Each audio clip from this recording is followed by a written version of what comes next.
बाबा साहब अम्बेडकर, तमाम नीतियों के नाम लिए। पूजा पाल का पार्टी से निष्कासन, उसके बाद प्रयागराज में बहुजन बाबा साहब अम्बेडकर के साथ पोस्टर लगना। क्या आप और पूजा पाल बहुजन में वापसी है? कुल मिलाकर के ये समाजवादी पार्टी और पूजा पाल के बीच का मामला है। इस पर कुछ भी टिप्पणी मैं नहीं कर सकता हूं, क्योंकि इसका नाता न अपनी जनता पार्टी अपनी जनता पार्टी के राष्ट्रीय अध्यक्ष भी इशारा कर चुके थे बहन जी की पार्टी में जाने का। क्या मैं पहली बात ये कह रहा हूं कि अपनी जनता पार्टी 2027 में उत्तर प्रदेश में सरकार बनाने की पूरी तैयारी में लग गई। भाजपा हटाओ, अपनी जनता पार्टी सरकार बनाओ, और इसी क्रम में अपनी जनता पार्टी के नेतृत्व में 10 पार्टियों का एक मोर्चा भी बना है। वो लोक मोर्चा बड़ी मुस्तैदी के साथ इस समय तेजी के साथ काम कर रही है। 2017 भाजपा हटाओ यूपी बचाओ, 2027 सॉरी 2027 यूपी बचाओ भाजपा हटाओ नारे के साथ हम चुनावी समर में कूदेंगे। आखिरी सवाल, बिहार में चुनाव लड़ने का आपने ऐलान किया, वहां पर 2 लड़कों की जोड़ी तेजस्वी और राहुल कैंपेनिंग कर रहे हैं। एसआईआर को लेकर के भी आपने सवाल खड़े किए थे, वहां अकेले दम पे आप बिहार में चुनाव लड़ने जा रहे हैं। हम चूंकि हमारे राष्ट्रीय उपाध्यक्ष शादाब अहमद एडवोकेट साहब जी बिहार के रहने वाले हैं और वहाँ के सारे मामले पर आपकी नज़र है, क्या व्यवहारिक है और वर्तमान राजनीतिक परिस्थितियों में क्या निर्णय लेना है, अंतिम फैसला आप करेंगे। अभी अपनी जनता पार्टी ने फैसला ले लिया कि अकेले लड़ेंगे या गठबंधन में लड़ेंगे? कितनी चुनौती मानते हैं बिहार में?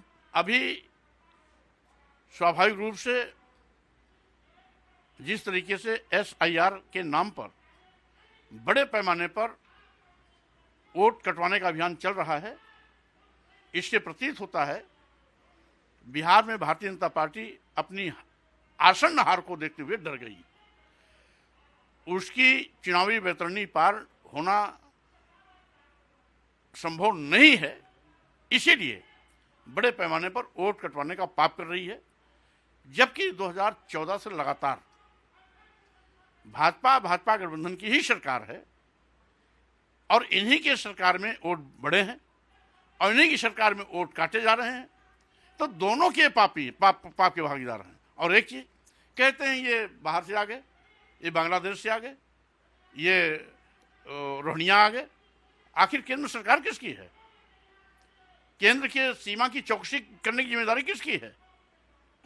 केंद्र की सरकार की जिम्मेदारी है, तो केंद्र की सरकार की आक्रामकता के नाते, उसकी कमजोरी के नाते, उसकी उदासीनता के नाते ये घुसपैठिए अगर यहाँ पर आए तो इसके लिए जवाबदेह जिम्मेदार कौन है? क्या इस कैंपेनिंग भाजपा सरकार जिम्मेदार है।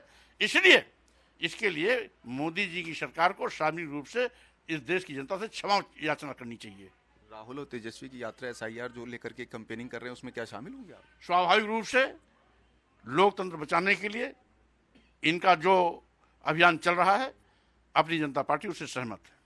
क्या बुलावा आया है, जाएंगे स्वामी प्रसाद मौर्य? अभी चूंकि हम खुद अपने उत्तर प्रदेश के विभिन्न कार्यक्रमों में लगातार चल रहे हैं, अभी हम कल भी बस्ती में रहेंगे, लगातार हमारे कार्यक्रम लगे हुए हैं।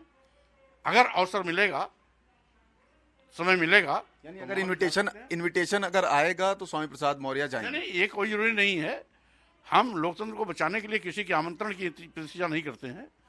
हम अपने तरीके से इस पे कई बार मीडिया के माध्यम से भी बोल चुके हैं, सार्वजनिक मंचों से बोल चुके हैं और कई जनसभाओं में बोल चुके हैं। लेकिन बिहार की जनता ये जानना चाहती है स्वामी प्रसाद मौर्य आएंगे या नहीं आएंगे। बहरहाल हमने कह दिया कि जो भी लोकतंत्र बचाने का अभियान चल रहा है, मतदाताओं को मतदान से वंचित करने की एक सोची समझी साजिश चल रही है, उसकी मैं निंदा करता हूं। और साथ ही साथ जो लोकतंत्र को बचाने के लिए और मताधिकार से वंचित होने वालों के साथ खड़े होने का काम राहुल गांधी तेजस्वी कर रहे हैं, वो स्वागत योग्य है। हमारा भी उनको समर्थन है। तो ये थे स्वामी प्रसाद मौर्य, जिनका कहना है कि जो राहुल गांधी और तेजस्वी कर रहे हैं बिहार में, वोट जो काटे गए हैं उसके विरोध में, एसआईआर के विरोध में, हमारा उसको समर्थन है। कैमरा पर्सन मिंटू सिंह के साथ मनोज पांडे, लखनऊ न्यूज़ 24।